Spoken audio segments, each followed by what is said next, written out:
savoir, le zazen, c'est spécifiquement l'origine spécifique à l'Inde.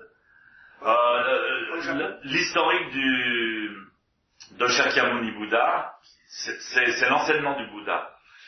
Donc Shakyamuni Bouddha, il y a 2500 ans, c'était pas le premier, mais la religion bouddhiste remonte à lui, à Shakyamuni Bouddha, en Inde.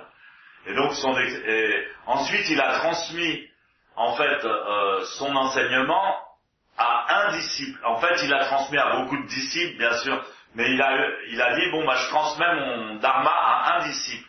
Ce disciple l'a transmis à un disciple, donc il y a une lignée depuis Shakyamuni Bouddha jusqu'en Chine, jusqu'au Japon et jusqu'en Europe ou dans le monde entier maintenant. Donc ça s'est quand même transmis de maître à disciple.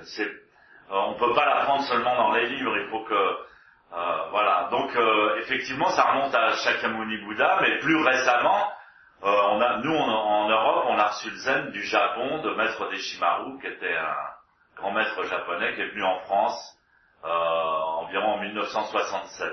Voilà. Donc alors effectivement on a la tradition. Alors mon maître il disait on a en Inde, on a cette robe-là, vous voyez ce truc-là, c'est vraiment la robe traditionnelle du Dharma que portaient les Indiens. Ils se voilaient juste de cette robe. Ensuite, le kolomo, là, c'est vraiment la robe chinoise. Ça vient de Chine. Et ensuite, le kimono blanc en dessous, c'est le style japonais. Et le slip, c'est français, petit bateau. Il nous disait ça, donc c'est toute la tradition des vêtements. Bon.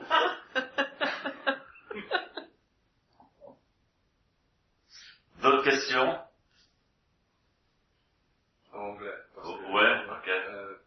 Je traduirai. Is it really important to know that all the things are with in order of Fibonacci order and all this stuff? Because it's very, very sophisticated. Yeah. Do you need to know those things to practice Zen properly? Or is it enough just it is my alors il demande est-ce que c'est nécessaire de savoir que notre corps est fait sur les bases des proportions de Fibonacci pour faire zazen. No. That's why I shut up my mouth and I continue zazen. Je lui dis c'est pour ça que j'ai fermé ma gueule et que j'ai continué zazen parce qu'il y avait trop de bruit et puis voilà, à la fin le zazen s'exprime, le zazen express s'exprime. Comment on dit zazen s'exprime? Express itself.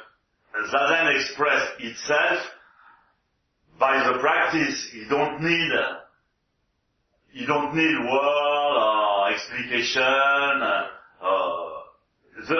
And it's effective.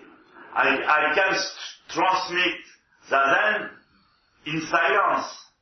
When I am happy to do zazen with you, I transmit this happiness.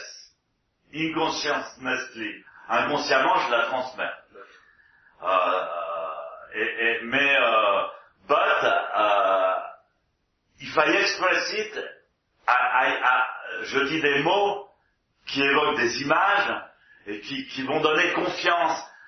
Quand vous savez que votre corps, il est dans les proportions parfaites et il a la potentialité d'exprimer la posture parfaite des Bouddhas.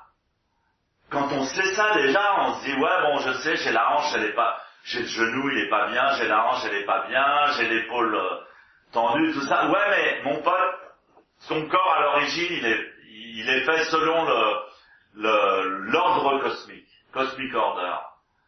Et donc ça donne, je sais pas, ça donne là. Il faut comprendre que si on n'avait pas ce corps, if we have not this body, we cannot, on ne pourrait pas exprimer ça. On ne pourrait pas. C'est génial le corps. Et donc la vie d'un mec qui pratique, c'est d'expérimenter de l'imprégner, d'imprimer l'empreinte du zazen dans son âme. Je sais pas si je l'exprime correctement. Donc, quand le maître y parle, c'est une jolie musique qui donne envie de faire zazen, puis qui crée on a besoin aussi de points de repère dans l'esprit, quoi. Et je me rends compte que les mots que disait mon maître il y a 30 ans, il a parlé de tout ça, parce que je m'intéresse au yoga, et il avait un de ses plus grands disciples qui était un maître de yoga, et il a beaucoup parlé du yoga. Il disait le yoga et le zen c'est pareil. Il disait le zen c'est l'essence du yoga. Ces mots-là, je m'en souviens encore. Le zen, c'est l'essence du yoga. Et donc, quand vous étudiez le yoga, si on peut faire yoga et zen, c'est très très compatible et complémentaire. Mais les respirations de yoga sont difficiles, compliquées. Des fois, il faut rentrer le ventre, des fois, il faut sortir le ventre. Des fois, il y a des apnées, des fois, il y a des apnées en bas.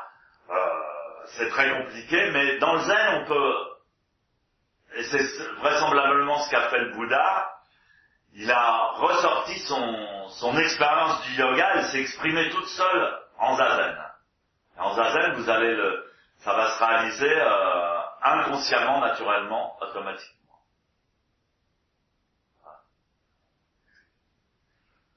Oui. Si j'ai compris, le corps donne la possibilité de faire une expérience. Mais une fois qu'on a cette expérience, c'est-à-dire l'impression dans l'âme, ouais. Est-ce que quand on n'a plus de corps, c'est possible de... c'est ça le truc, c'est ça. C'est que quand on va au-delà de cette vie, par exemple, les musulmans, ils pensent que quand ils meurent, s'ils meurent dans des bonnes conditions, ils vont directement au paradis, ils vont après la mort. Et donc, après la mort, c'est important. Ça veut dire c'est important après la mort. Et comment on se contrôle quand on est mort? Comment on se contrôle? Alors, on est en proie aux peurs, aux doutes. Est-ce que je me suis trompé? Et aux influences qu'on ne voit pas, mais que tout d'un coup on voit. Et donc, c'est sublime. Le gars qui a fait zazen, qui a l'habitude du zazen, il s'assoit au milieu de ça et il rayonne, et tout le monde est heureux. Même sans corps. Ah ben ouais, voilà, même sans corps. Et quand tu commences à sentir ça, alors que tu es encore vivant, c'est ça qui rend vraiment heureux. Moi, j'ai mal au genou, j'ai mon genou qui est à moitié pété et tout ça, mais j'aime tellement le zazen. C'est une passion, même depuis le début, depuis que je suis jeune, mais j'aime tellement le zazen que tant que ça tient, tant que la bête elle tient le coup, je vais continuer. Et puis je le ressens dans mon âme, pas seulement dans mon corps. Et pourtant mon corps il commence à être pourri à 65 ans. Tu commences à être vieux, tu te dis ouais je suis vieux, tout ça. Mais j'ai encore envie de faire zazen. Et voilà, pour moi, c'est l'explication. Je pense que quand on est mort, on a le zazen pour l'éternité. Pour l'éternité. C'est comme ça que j'y crois moi, mais peut-être je suis fou. Ma femme me dit souvent que je suis fou. Il paraît qu'en Afrique, c'est une insulte. Enfin, il faut jamais dire à quelqu'un qu'il est fou parce que c'est vraiment très grave. Ils aiment pas ça du tout.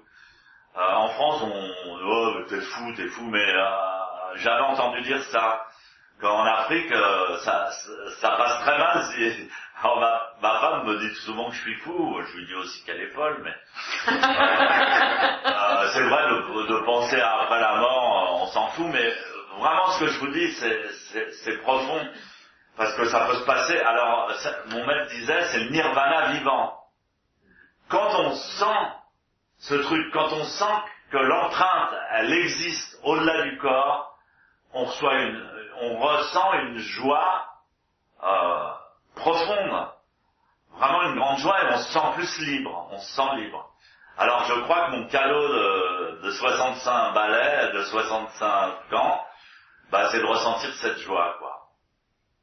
Voilà. Bon. Merci beaucoup. Merci.